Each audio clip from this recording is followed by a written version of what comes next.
Hi everyone, welcome back to another lightsaber video.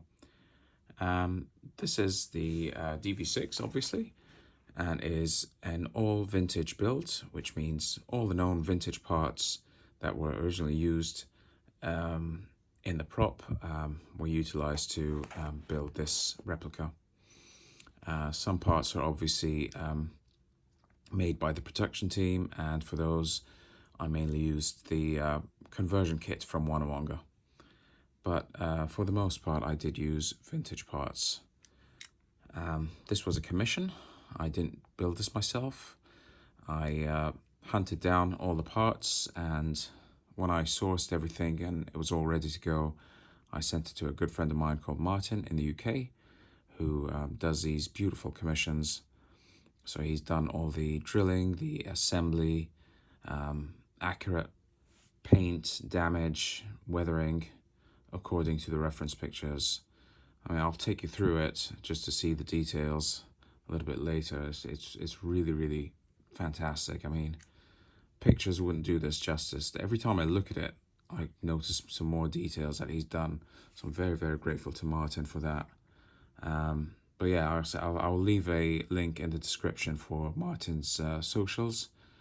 Feel free to reach out to him if you'd like him to do a DV6, or he does other hilts. Obviously, he's very good with V3, V2, MPPs, all sorts of hilts. Really, he's happy to do. So, yeah, feel free to reach out to him with any questions.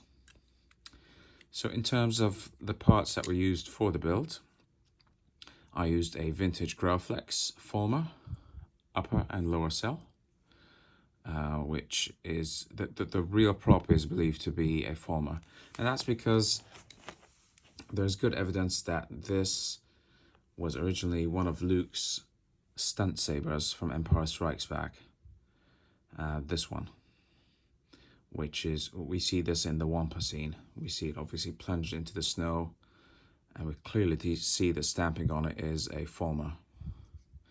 This then goes through various stages of modification throughout Empire Strikes Back. Holes get drilled in, bolts get inserted so it can accommodate like a longer blade for dueling. So it's used on Dagobah and Bespin.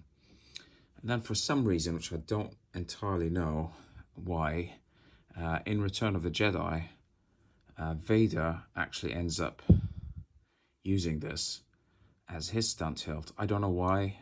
Maybe Vader's original MPP stunt hilt got damaged or lost. I'm not really clear on the history of why in Return of the Jedi a Graflex was used, but they did do that. They took essentially this, which was Luke's ESB stunt, and they just modified it to make it look more sort of Vader-ish. So all these bolts and things were already there, but they just added some parts and greeblies and painted it black, so it looks more sort of Vader-like. So yeah, this is Darth Vader's stunt hilt used in the duel in the throne room in Return of the Jedi. So going back to the parts that were used, as I said, vintage former Graflex upper and lower cell,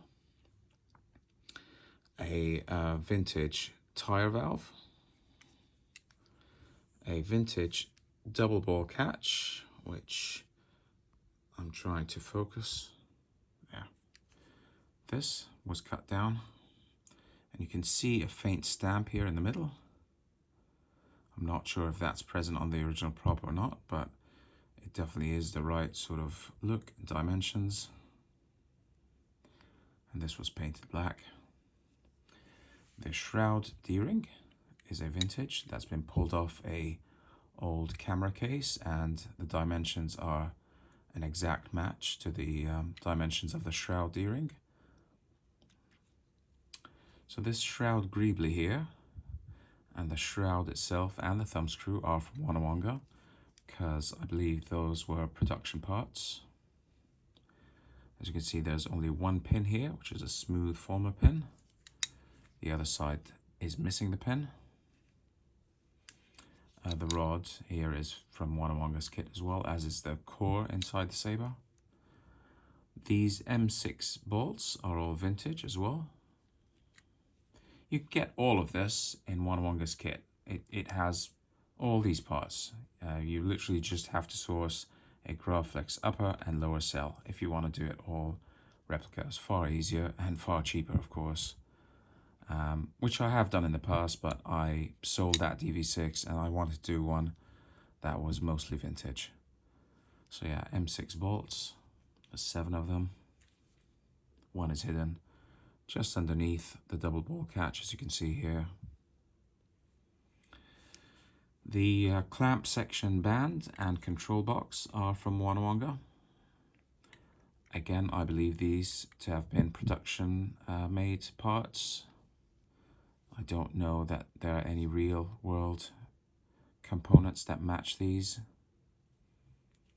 The grips are obviously from Onewanga. They've been cut and angled and given that nice rounded end that we see on the DV6.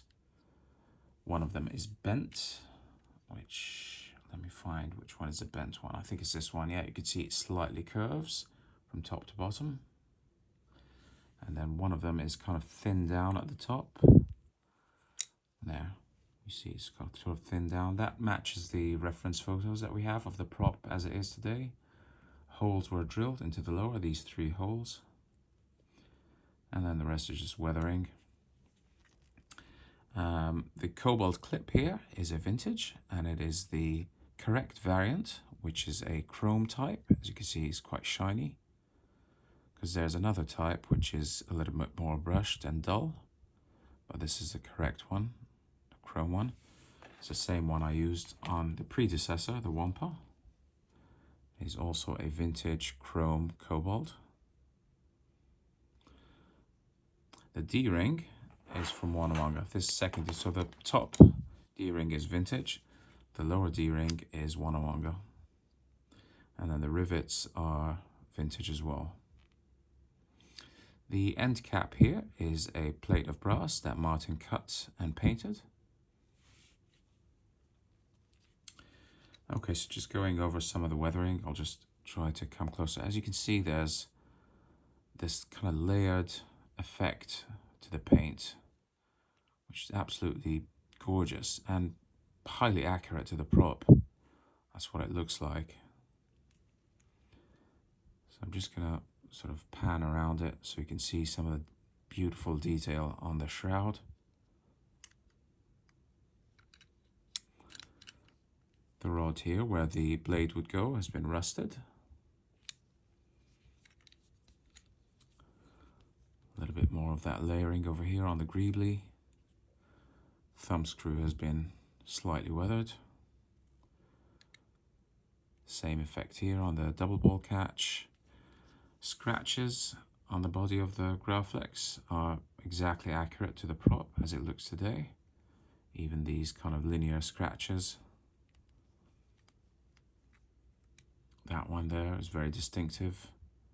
Almost looks like an arrowhead. And there's a long scratch down here with multiple tiny nicks.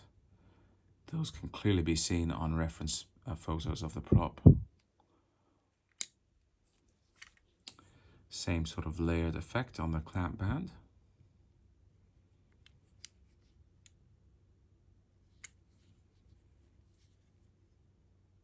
And the control box, you can see how irregular the paint almost looks, almost like it's got almost like a bubbling effect.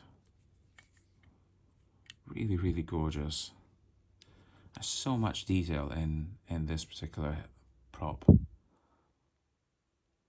A lot of the stunt hilts of the original trilogy have that look to them. They're not polished and sort of finished. There's a lot of nicks and damage and irregularities and chips and all sorts of interesting visual aspects to them, which makes me lean slightly more to them than the more sort of perfect, cleaner belt hangers.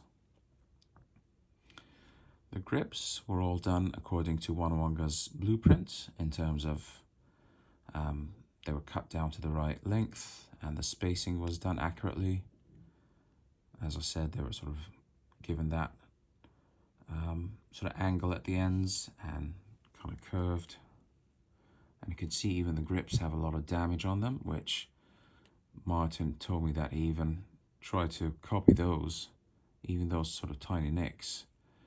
This white bit of paint there, all the weathering and dirt that's accumulated in between. So yeah, I mean, in terms of accuracy, it's just a very, very high level of detail. The end cap, as I said, is a sheet of brass that's been cut and painted and glued on the pommel. The chrome cobalt. These two vintage rivets have been cut down and glued, and you can see we made some sort of damage marks around them, which are present in the actual prop. And the reason for this is because originally it had the larger rivets, and these were pulled out at some stage, and smaller rivets were used instead, so they left kind of marks of the original rivets there. The D-ring itself was rusted, so all the plating was removed, and then it was kind of chemically aged and weathered and left to rust naturally. It looks absolutely stunning.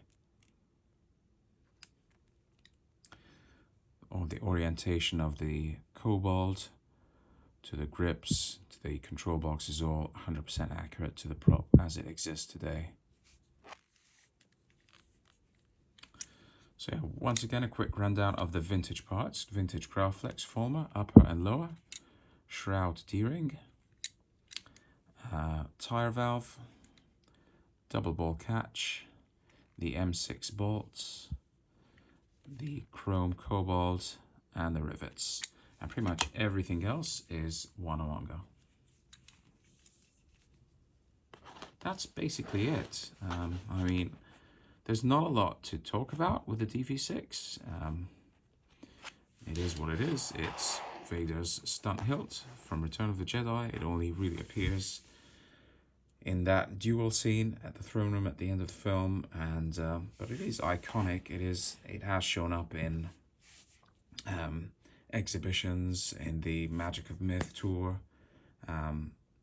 It's instantly recognizable as Darth Vader's hilt, even though it's technically not. I mean, the MPP is the official hilt and the belt hanger throughout all three films. This was only used as a stunt hilt in the end, but somehow it's very well known. A large part of that is due to, in the years post-production, when it went on tour and things like that, this was the one that was featured most heavily. So yeah, it does have a really unique aesthetic to it. It is my personal favorite of the Vader hilts, and that's partly because it's a Graflex and I love Graflexes, but also I just love how beat up it looks in comparison to the MPP, which I find a little bit more kind of plain and uniform. As it is side by side. This is how it used to look originally when it was first constructed. It was literally just a Graflex used by Luke in The Empire Strikes Back. We see it in the Hoth scenes with a short blade, and then it gets modified on Dagobah, again on Bespin. Holes drilled in, bolts inserted to accommodate the longer dueling blade. Obviously all these things are removed, the beer tab, the buttons, the clamp, and then it was just modified. Eventually it would become this. So yeah, fantastic, really, really interesting hilt. Absolutely love it. Once again, thank you very much, Martin. You've done a great job as always.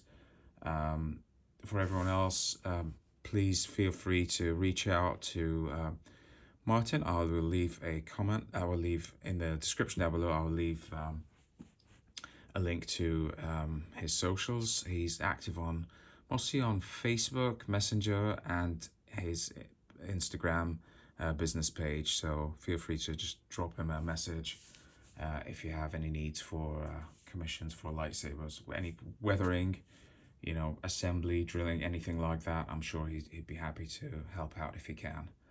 All right, well, thanks a lot for watching, and I will see you in the next one.